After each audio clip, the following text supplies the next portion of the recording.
Hi there, this is Unmesh from Piximperfect. Thank you so much for tuning into this video. I wanted to show you something. Have a look at this. What is this? This is a picture of a lady sitting on a bunch of stairs, right? There's a nice perspective going on. Everything is looking nice and clean. However, let me ask you a question. If I start sketching on it, painting on it, or place something on it, the paint will be applied how? It will be applied in such a way that this is a flat surface. It'll not treat it as there's a perspective going on or there's a nice lady sitting on it. It won't consider any of that. It'll just paint on it like it's a flat surface. Why? Because this, my friend, is a flat surface. Similarly in Photoshop, if we just start painting on this picture, let me show you. If we just start painting, right, the paint is being applied as if this is a flat surface.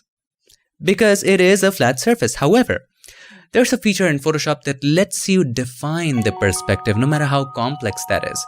So if you can define the perspective in Photoshop and then paint on it, it will be applied in such a way that there's actually this scene happening and the paint will go along with the perspective. And the feature is called vanishing point. So today we're going to learn how to use the power of vanishing points to apply any graphic on any surface according to the perspective, no matter how complex that is. It's going to be super fun. So without any further ado, let's get started.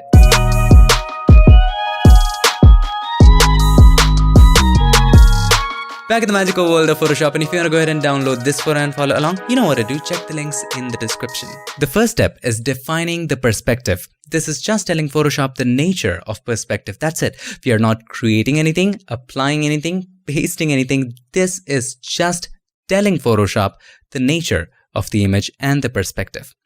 And the way we do that is by going to Filter and then Vanishing Point. Now, we just need to create one plane, and from there we will take it forward. Have a look at a plane that you can create boundaries around. So in this case, I can see that there's a nice boundary around this step right there that we can use to start our perspective plane. To do that, we're going to use the Create Plane tool right there. All right, it will be selected by default. Now, click on the 4 points of this plane. So I'm going to click in right there and let's continue.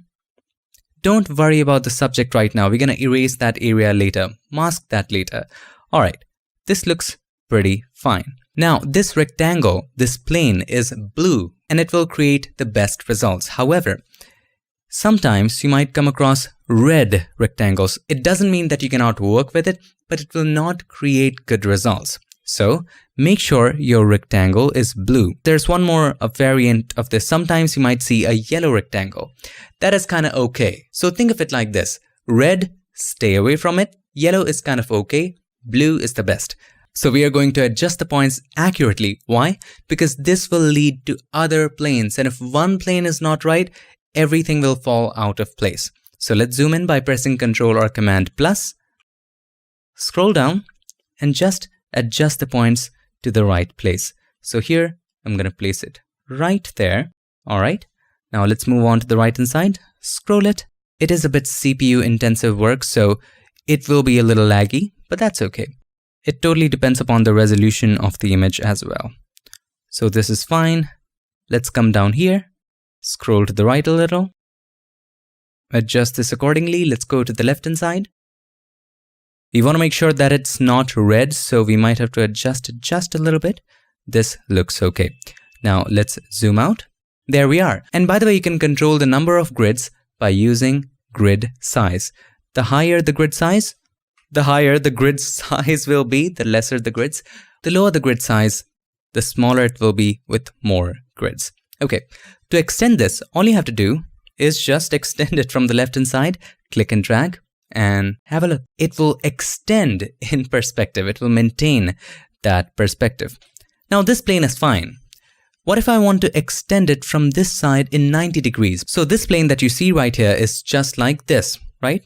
Now, I don't want to extend it like this. I just want to extend it in 90 degrees, like this. And from here, another 90 degrees. And from here, another 90 degrees. Are you understanding what I'm trying to say? To do that, select the Create Plane tool again or shortcut C. Now, if you hold the Alt key or the Option key and click and drag from this point, it will extend a plane which is perpendicular to the existing one. Or in other words, it will extend a plane 90 degrees to the existing one. So if this is the plane, it will extend it in this way, which is 90 degrees. All right. If you take it down, it will be 90 degrees to the bottom. But keep in mind, the angle between this and this will be 90 degrees. You can, of course, change the angle if you wish to. Have a look. Angle at the top. You can change it from 90 to something else. See the angle changing, but we're going to keep it at 90. Now we need to always make sure that the planes are accurately positioned. So let's zoom in and make sure that it's on the line of the stairs. Right there, perfectly. Zoom out. Let's do the same for the other stairs. So again, select the Create Plane tool, shortcut C, hold the Alt key or the Option key, create a plane, click and drag. This will be again 90 degrees to the previous one. See how we are creating the stairs? Pretty easy, isn't it? Again, press C, hold the Alt key or the Option key, click and drag, and continue the same thing.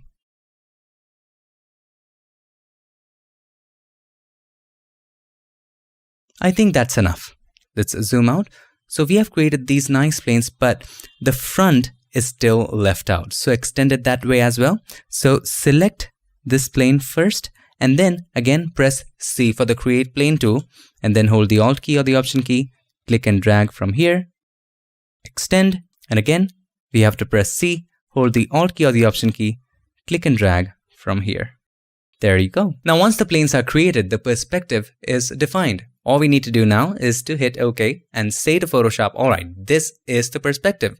From now onwards, if I paint anything on it, if I paste something on it, it will follow the perspective. Just hit OK when you're satisfied. So right here at the corner, hit OK. Now nothing happens to the image. Have a look. It's just, there is nothing because we just defined it. However, if you go back to Filter, Vanishing Point, have a look. Everything is still there, isn't it? Just hit cancel for now. So what are we going to do here is to paste a graphic. So here we are in our Finder. I'm just going to drag this pattern and drop it into Photoshop. So let's open Photoshop, drop it over the image in the canvas. Now let's make it a little bigger. All right. Now it didn't paste according to the perspective. We need to paste it inside of the Vanishing Point dialog box. So first of all, let's make a selection of it. Hold the Control or Command, click on the thumbnail of the layer of the pattern.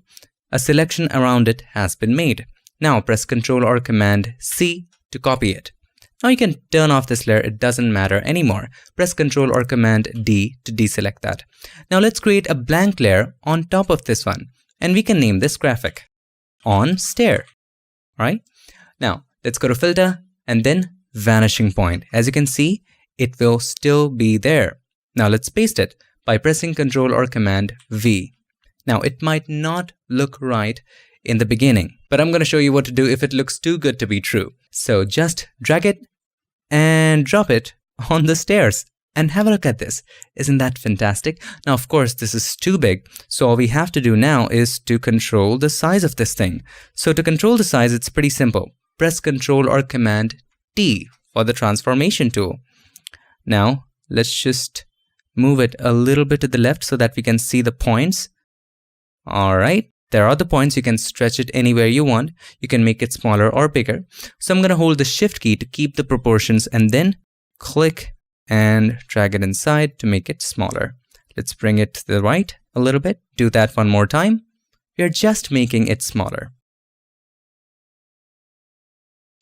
As you can see, this size looks okay. We're going to make it a little smaller and we can just start from right there at the back. So let's zoom in and make sure the starting position looks okay. All right, that looks fine. Let's zoom out. Make sure it is in the middle. So it is pretty much in the middle. You can use the arrow keys to move it left or right. Now we need to extend it. To extend it again, we are just making duplicates of it. Hold the Alt key or the Option key, click and drag to make a duplicate of the same thing. Now you can always hold the Shift key once you have dragged it out to maintain the same line, to extend it in the same vertical line. So we're going to make sure that it joins properly. So let's zoom in and make sure there is no gap. If there's a gap, it's going to be a problem later. See the gap right there? You want to make sure there is no gap. Use the arrow keys. Overlap is okay, but just make sure there is no gap. Zoom in. All right, that looks about right. Let's zoom out and do the same thing again. And this time you can be as much careful as you want. I'm just going to do it quickly. So hold the Alt key or the Option key, click and drag, hold the Shift key to maintain the line. You can always make sure that the ends of both images are joining properly by zooming in and checking.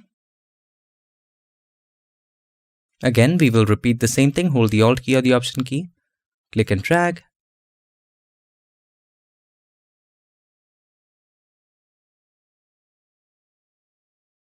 Let's make sure that both of them are in line on the side as well.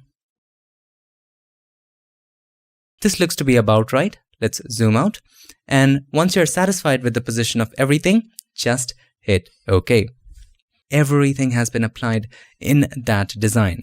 Now, of course, we need to change blend modes to see if it looks right. So first of all, let's change the blend mode of the graphic on stairs from normal to multiply. Multiply is a blend mode which darkens stuff. So see if it looks right. This looks perfectly fine, but have a look at the graphic. It's so sharp. How can it be so sharp if you paint it on pieces of rocks, right? So we should have blurred it before applying it right here. But it's my mistake that I did not blur it. And that's what I was trying to tell you before.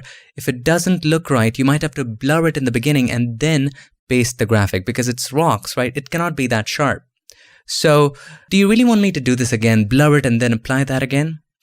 I don't want to do it. I'm pretty lazy. So let's cheat our way through it. Here's how we're going to do it. So with the graphic on stairs layer selected, change it back to normal for now.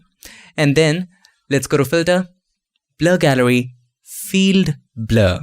This is pretty nice because this allows you to add different points of blur. So right here, the blur will be more, and back there, the blur will be less because it's far away. So now let's just increase the blur to 2 pixels. Let's see how that looks. Let's zoom in and have a look at right here. 2 pixels is not enough. Let's go for 4. What do you think? 4 is kind of too much. Let's go for 3. 3 looks perfectly fine. Now at the back, as it gradually should decrease, I'm going to keep 1 right there. And at the back, it should be around 1. 1 is okay. Let's try it with 4. 4 right here and 2 right there at the back. Hit OK. Let's see how that looks. So we have added a little bit blur. Now, when you change the blend mode to multiply, it will look more realistic. From normal, let's change it to multiply. Now, if you want to keep it sharp and clear, that's up to you. You don't have to do this. Now, in the multiply, we are darkening stuff. We don't want to darken the bright areas, right? So double click on the right hand side of the layers. Take all the darkening away from the bright parts of the image by taking the slider of the underlying layer from right to left. We are actually deleting or hiding the bright parts of the layers which are underneath it from the current layer. So what is the layer which is underneath it? The main subject layer with all the stairs. So let's control it. This is very harsh. Hold the Alt key or the Option key, click on the slider to break it apart, and then make the transition smoother. There we go. Now for the bright areas, we will do just the opposite. Now with the graphic on stairs layer selected, press Ctrl or Command J and make a copy of it.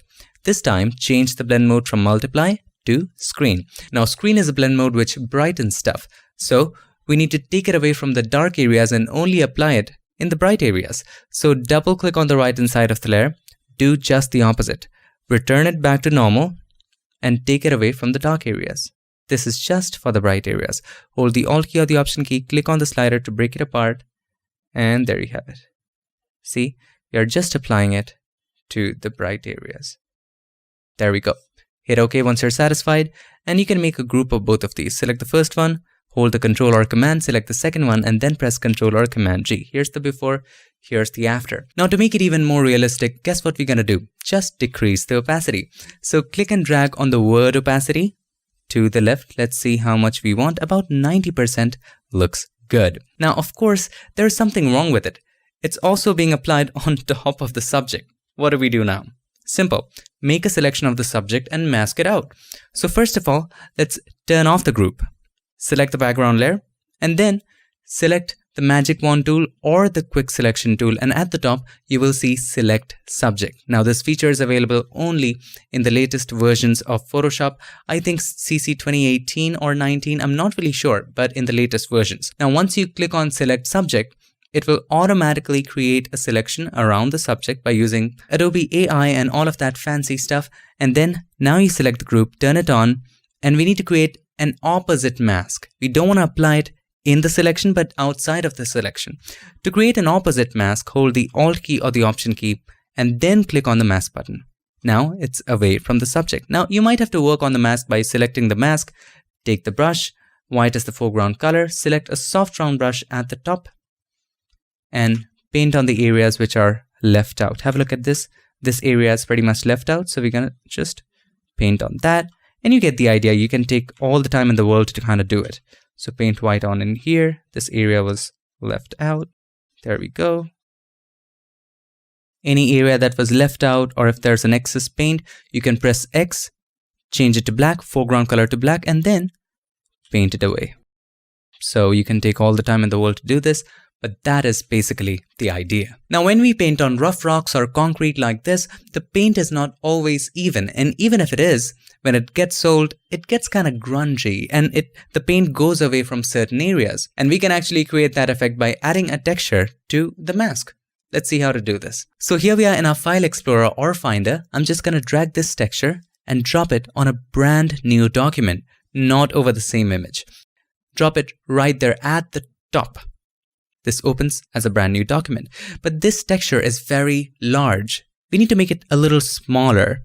In other words, we need to make sure that the pieces of this texture are smaller so that it don't appear huge right here in this image. So here's what we gotta do. Let's extend the canvas. So first of all, let's unlock the layer right there by clicking on the lock. And then let's go to Image and then Canvas Size. And then increase the width and the height. So what is the current width and the height? 3000 by 2000. Let's just double it. Make sure relative is checked and let's type in 3000 and height 2000. You're just doubling it. Hit OK. Now, this is a small texture. We need to extend it. How do we extend it? Content Aware Fill. So let's select the magic wand tool. Select the outside of it. Click on the outside. Everything but the image is selected. Now, we don't want to create a line when we extend it. So we want to make sure that the selection just digs in. To do that, go to Select, Modify, and Expand. We're going to expand it by 4 or 5 pixels. Hit OK. So it expands inside by 4 or 5 pixels, whatever number you put. And then simply go to Edit, Content Aware Fill. If you're using the latest versions of Photoshop, a brand new dialog box will pop up where you can change all of these settings. More in-depth video about this right here. You can watch it. So I'm going to change the color adaptation. Let's leave it at default. So have a look at how it's filling it. It's pretty nice. But the problem with this is all the darks and the blacks are on one side. We want it to be spread out. So let's try mirroring. Yes, that kind of looks okay, but you know, there is a problem with this. Let's try rotation adaptation. I'm going to set it to high. So how do you want to output it? In a new layer? All the areas that you filled in a brand new layer or in the same layer? Just let's not complicate things. We're going to do it in the current layer. So choose current layer, hit OK. It's done. Now, as you can see, selection is still active. So press Ctrl or Command D to deselect.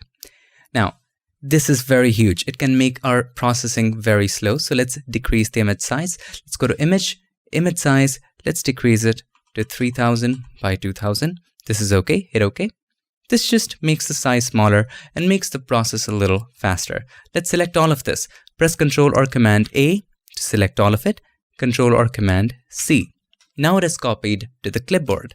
Now let's get back to our image and then let's create a group of this group. Why? Because then we can create one more mask. So with this group selected, press Ctrl or Command G. All right. And now let's create a mask. Click on the mask button. Now in this mask, we're going to paste that texture. But wait, if we just simply paste that texture, it will be pretty flat, right? We want it to follow the perspective. So let's create a new layer first. Then let's go to Filter and then Vanishing Point. Now let's try pasting it by pressing Ctrl or Command V. And then before applying it to the perspective, let's rotate it. Ctrl or Command T for the transform tool. Rotate it first. And then let's drag it and drop it into the perspective. There we are. As you can see, it will be very large. We need to make it smaller like we did before by finding the edge and then holding the Shift key and dragging it inside. Now there we have the texture. All we have to do is to just paste it above the graphic. So at the top right there, we have placed it. Now hold the Alt key or the Option key just as we did with the graphic and then drag it. Just cover the entire thing. You don't have to be very accurate regarding this. This is just a texture. Hold the Alt key or the Option key again. Click and drag it. And there we are. It's done. Once you're happy with this, just hit OK. Now, we need to paste it inside the mask. Hold the Ctrl or Command, click on it to make a selection, or you can also press Ctrl or Command A to make an overall selection, Ctrl or Command C, right? Now, let's come to this one, hold the Alt or Option, click on the mask button, Ctrl or Command V. It doesn't paste properly. However, if you press Ctrl Shift V or Command Shift V, it will paste in the exact same location. Ctrl or Command D to deselect that. Now you can turn this off if you wish to. Have a look at the texture. It's becoming more and more realistic. If you want, you can try inverting it by selecting the mask and then press Ctrl or Command I. See how that looks. This version or this version.